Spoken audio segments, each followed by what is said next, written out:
This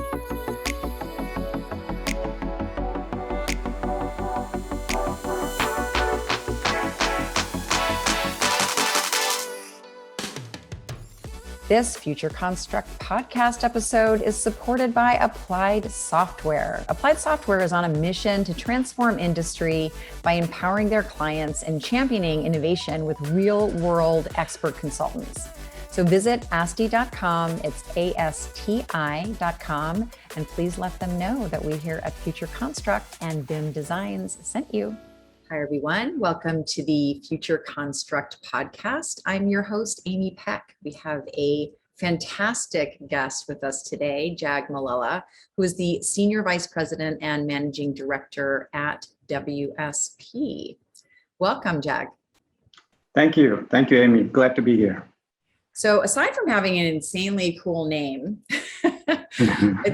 I'd love to hear a little bit just about your history and kind of, how you landed in this industry. Yeah, no, thanks for that question. And really excited to be here and share my thoughts with you. My personal journey, my dad was a professor. He was a physicist, but then in his later years, he actually turned his physics knowledge to soil physics. So he studied soil physics for a long time and he taught it. So and he was I lost him, several years ago, decades ago. But he was a cerebral person, who used to think the big things, and he was always lost in his thought as a professor. So it kind of inspired me to take up academics and, my journey. I always was intent on, achieving something that was high up in the academic world. So I always was set on, doing some advanced degree. So I ended up getting my master's and PhD later on in life, and probably inspired by him. And the other side of mine was my mom was a musician, and she was a creative person. And so I also like the creative part of it. Like I like cooking, for example, or, I like music. And so it was kind of a interesting experience for me, growing up, that I had both parts of it. So I did I stayed, on the academic side, didn't become a musician, got my, as I said, degrees, and then moved on into the civil engineering profession. And that's what I saw, and I always wanted to do something innovative, something out of the ordinary. So as soon as I graduated, I picked up a job, in a company that was doing pretty advanced research in pavements, believe it or not, highway, road pavements and materials. And I worked in that industry for a long time, about 16 years, doing applied research work. And slowly my horizons expanded from just materials engineering to design engineering, structural design of pavement, to something more broad scoped. As I expanded my horizons, I looked more broadly at the field of transportation. And I had an opportunity then to move on and do other things across transportation. And, there was an opportunity while I was at my previous company to do innovation, basically deploy innovations in a wide variety of transportation fields. That was a big blessing for me because I was suddenly exposed to all the things that were happening that were innovative, that drove my interest. And here I am, several years later, still, working with the US DOT and the federal government and state DOTs in deploying all kinds of innovation, including in the technology space. So really grateful for that career path, initially piqued, by some love of learning and academics, and ending up in, trying to reinvent myself every time. One thing I like is not to stay still in one thing. I'd like to explore different things. And so innovation is a part of what I think, everybody should be a part of, change and reinvent themselves. So this is my story. I love that you say that, we all need to be involved in this kind of innovation story, because I'm a big believer in that, technology can really augment our lives, but not if we just sort of leave it to this gilded few to sort of, build the future and create all the algorithms that we'll be living by.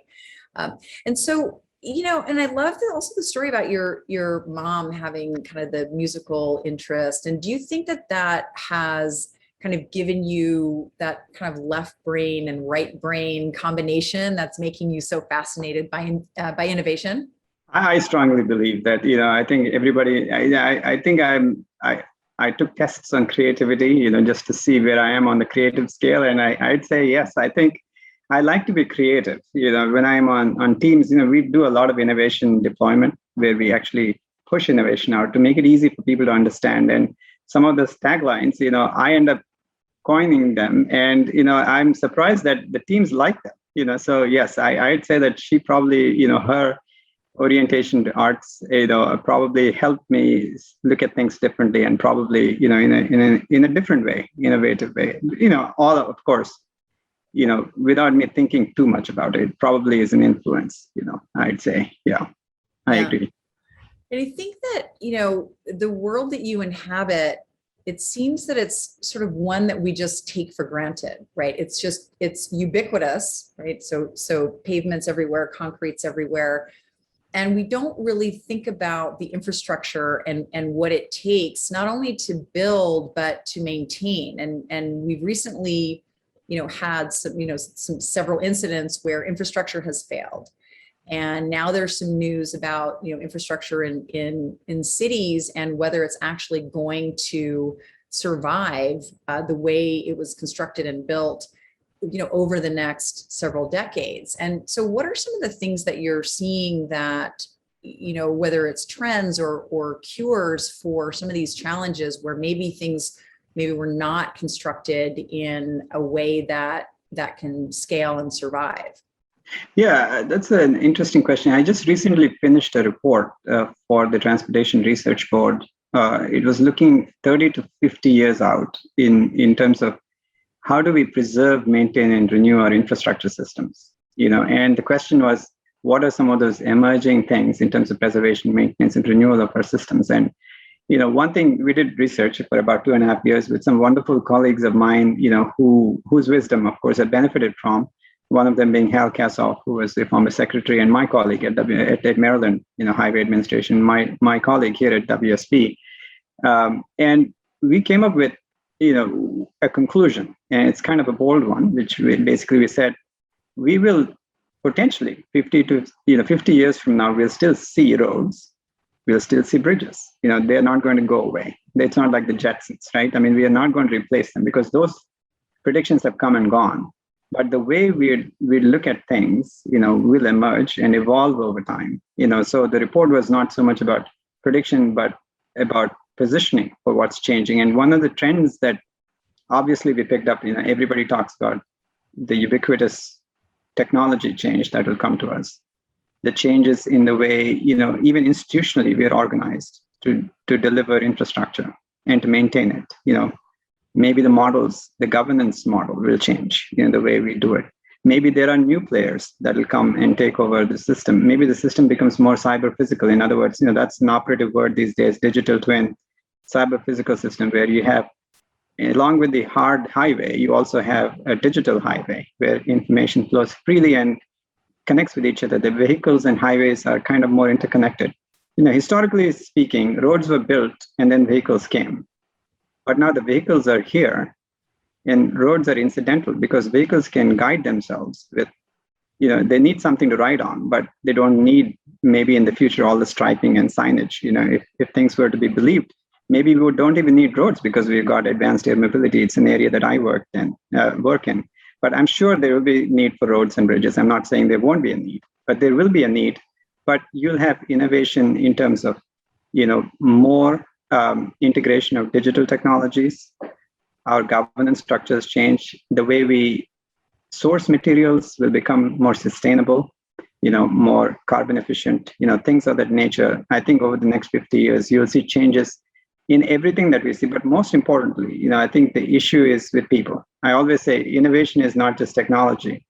50% of solving innovation is we have a lot of knowledge already in the books. Translating that into things people want to do and can implement, and changing the way people, take those things on is, I think, going to be very essential. I think 50% of the work or more is probably in change management, upskilling, or getting people used to new things. And I think that's going to be really critical.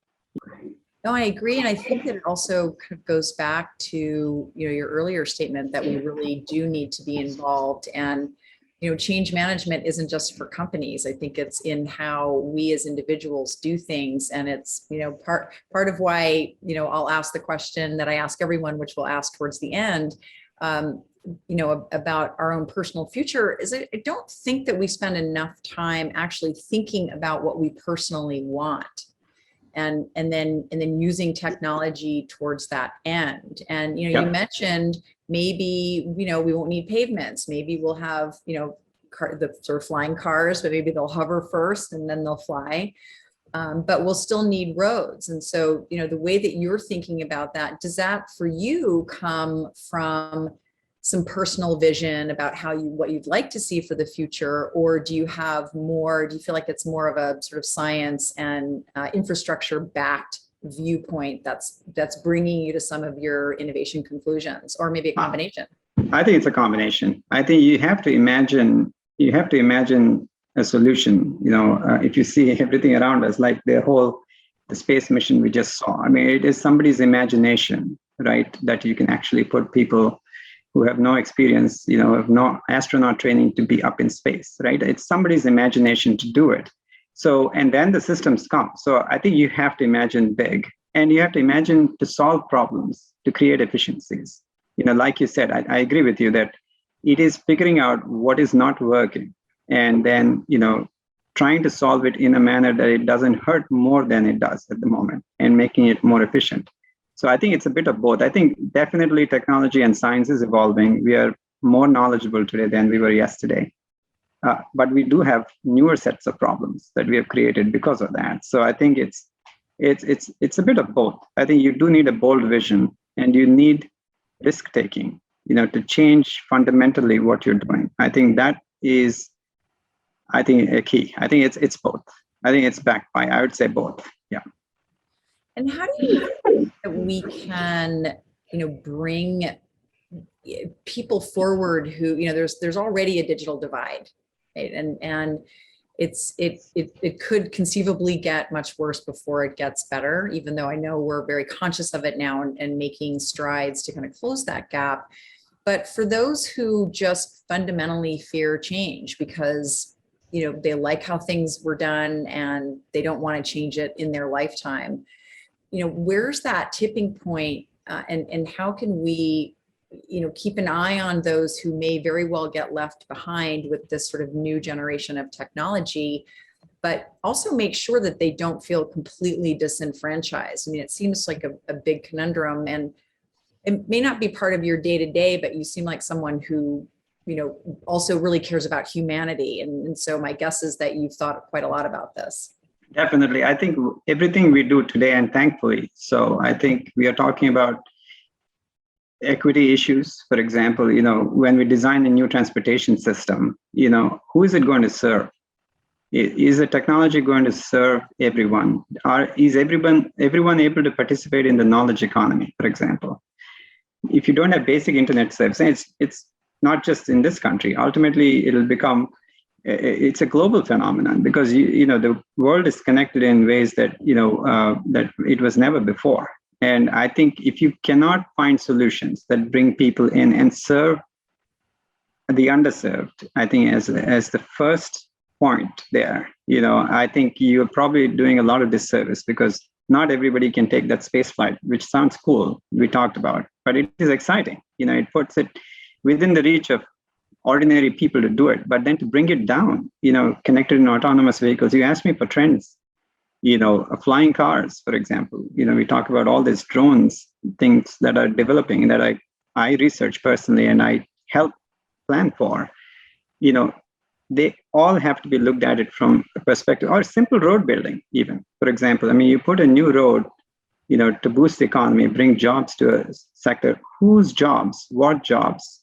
How are we dividing communities? I think you have to look at the community, the people. That solution is supposed to serve holistically, not with the blinders on, as we did sometimes in the past.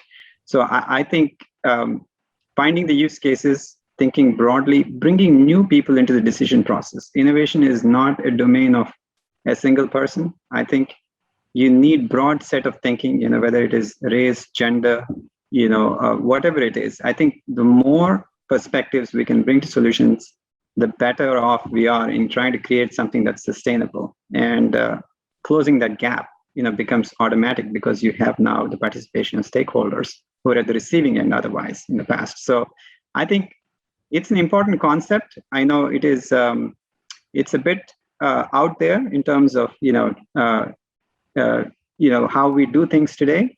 But I think diversity, equity, and inclusivity are becoming a part of what we do today in all aspects of life. And I'm very thankful for that, because it is something that, at this firm that I work for, my former boss really ingrained that into something that, when we had discussions, his thinking was phenomenal. And I really looked up to him on that front about several years ago, but I'm glad it's becoming a reality today. So it's really a key, I think, in my mind.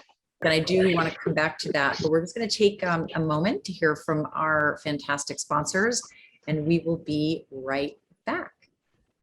This episode of the Future Construct podcast is supported by the amazing team at Applied Software. They have solutions for any modern project. Applied Software is on a mission to transform industry by empowering their clients and being the champions of innovation with their real-world expert consultants.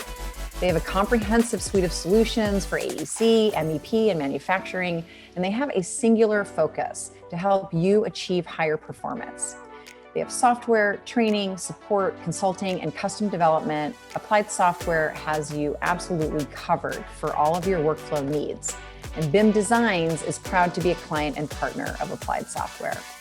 So visit ASTI.com, that is ASTI.com, and please let them know that Future Construct and BIM Designs sent you. And we are back with Jag Mallela, talking about diversity and equity and inclusion, which, really should not just be, a company mandate. It should really start to become part of a company's core culture.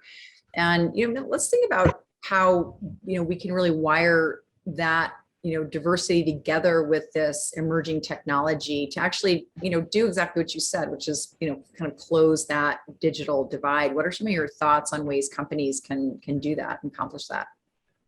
Right. And, in terms of, transportation, let's focus narrowly on, let's say, technology as it's impacting, transportation. While technology has been great, it has helped us solve several problems, and it will continue to help us solve several problems, but it has also, as we talked about, created, it is not by design, it has created an equity gap. And when I say equity gap, it really means, equity refers in this case to the fairness in the allocation of the investments and the distributions of the benefits and costs, and representation, more importantly to me, in the decision-making process, among communities, right? So are they represented when those investment decisions are made, and how are they represented? So, for example, the way we conduct meetings has an impact on that, right? Like I said, if you don't share in the knowledge economy,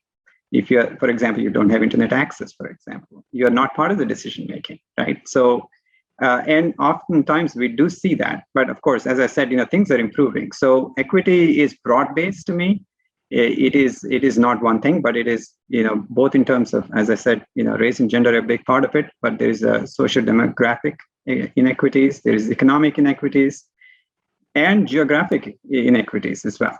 So I think, when you study all of those problems and now think about technology, put that in the context of investments, when we talk about, as cool as it sounds, and believe me, I'm a huge technology proponent. I've done a significant amount of work in, automation and technology, but you have to look at it in terms of what problem are we solving and what new problems are we creating, and what, and the problems that we are solving, have to be social problems, right? It's social infrastructure. At the end of the day, it's public's money that's going into infrastructure. So you are putting in public investments, where you are building new roads or new infrastructure systems.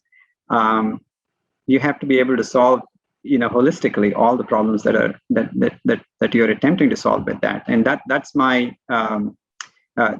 take. Whenever we look at investments, we should be looking at whether it is transit investments, whether it is, as I said, connected automated vehicles, whether it is flying cars.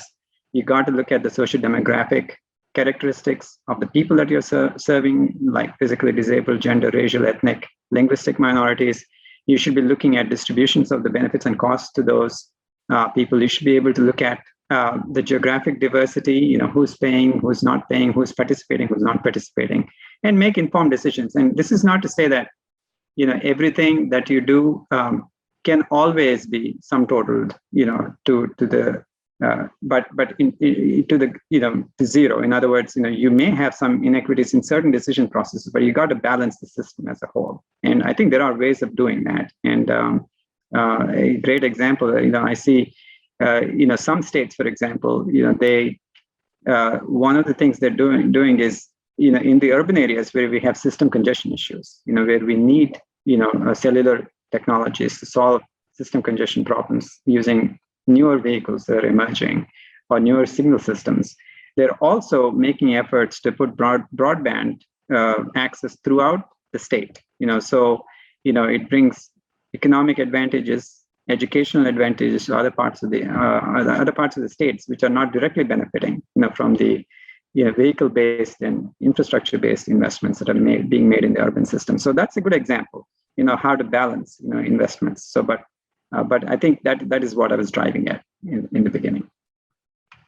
Yeah, I like that your definition of, diversity doesn't just sort of, end with, race and gender, because I think you're right. There's so much more that makes up a diverse population.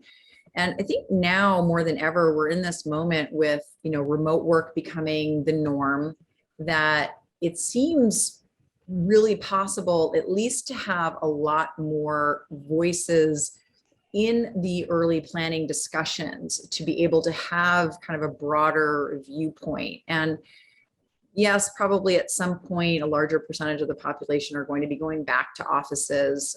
It's kind of sad, because it's been nice to be able to, rethink our priorities. But, have you seen that specifically in, in your work? Are you able to collaborate with a broader group of people globally within the company and even without, to really kind of gain better insights into some of the problems that you're solving?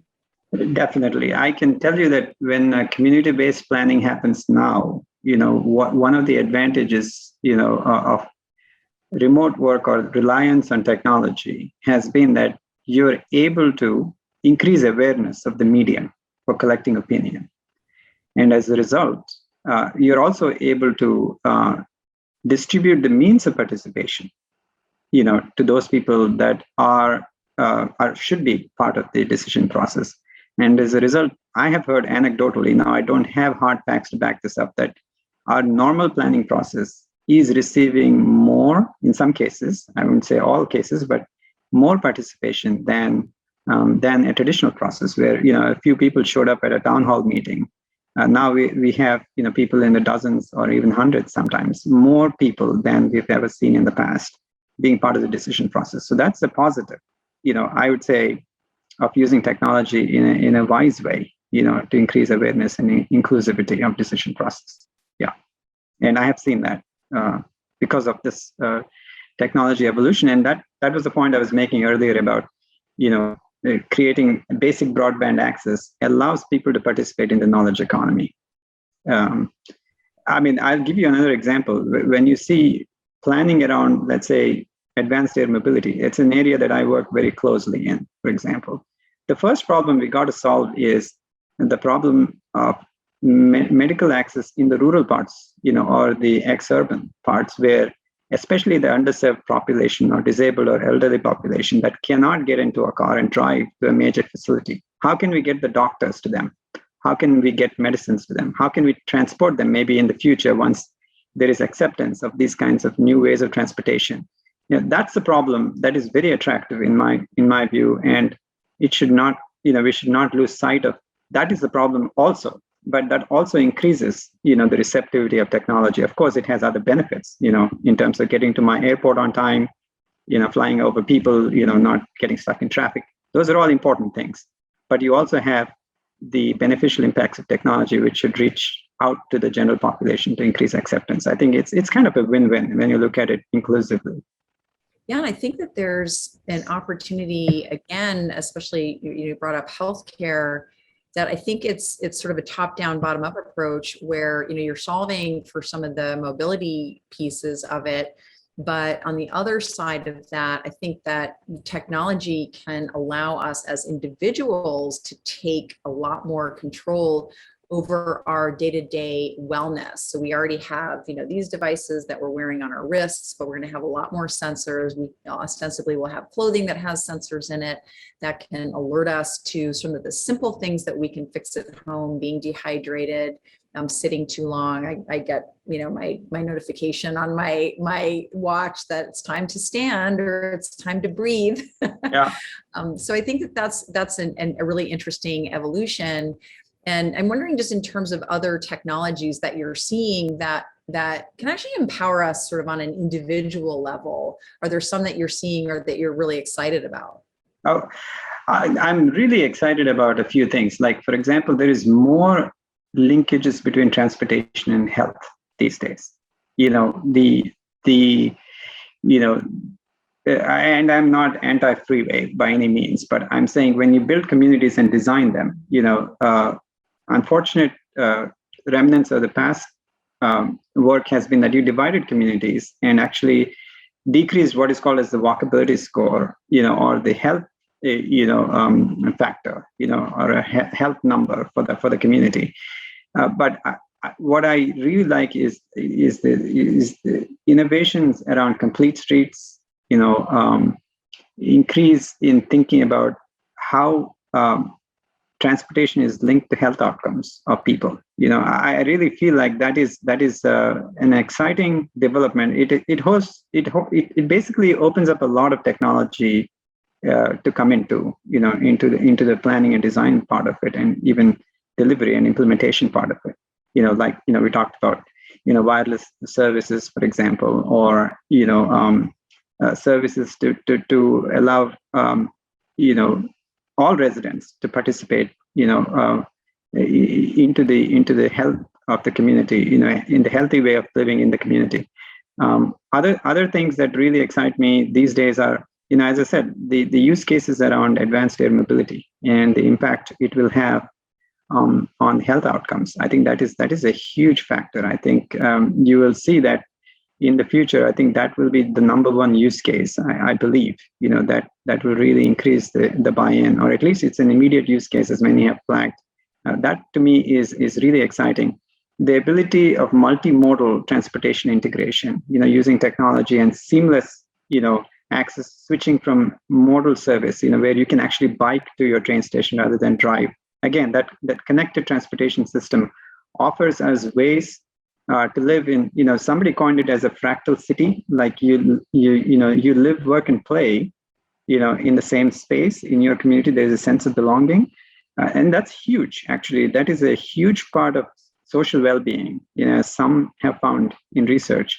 But then you commute efficiently, when you need to commute, by reducing your carbon footprint, if you have well-connected cities, that are served well by public transit or even by car, by roadways as needed.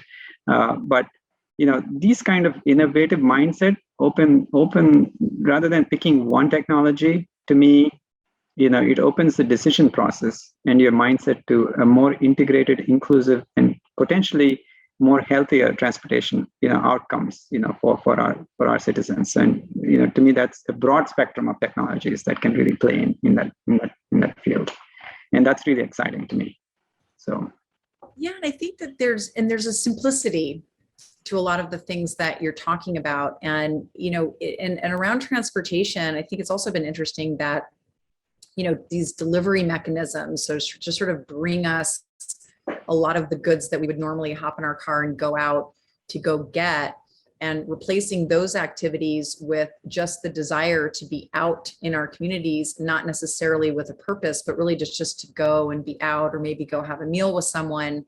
Something I noticed recently when I was in LA, and this is also happening in San Francisco and other cities, is that a lot of the sort of, parts of streets were taken over to allow restaurants and shops to have these kind of outdoor seating areas.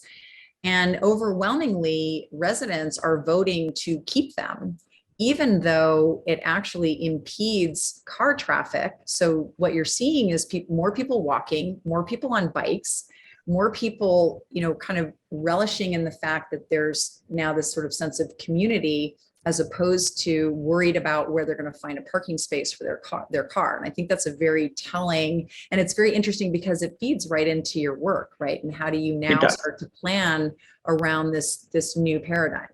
It absolutely does. And certainly, doing that, removing cars from the roads, or removing parking garages has an impact on the revenue mechanisms of cities. I mean, that's not lost on anybody. But in terms of, looking at what you're doing to the communities that you're serving is important. There are revenue mechanisms. There are alternate ways of making money, as people are discovering. Keeping restaurants open, having a thriving local economy is as important. As having footfall is more important than cars zipping through your neighborhoods, because you have more people coming into the stores. And like you said, I live in a smaller community outside. It's a suburb of DC, but I enjoy just biking to my grocery store, or just walking there, and my kids enjoy that. I mean, it's so I think you're seeing this all over the country, in small and mid-sized cities as well, not just the big metropolitan areas.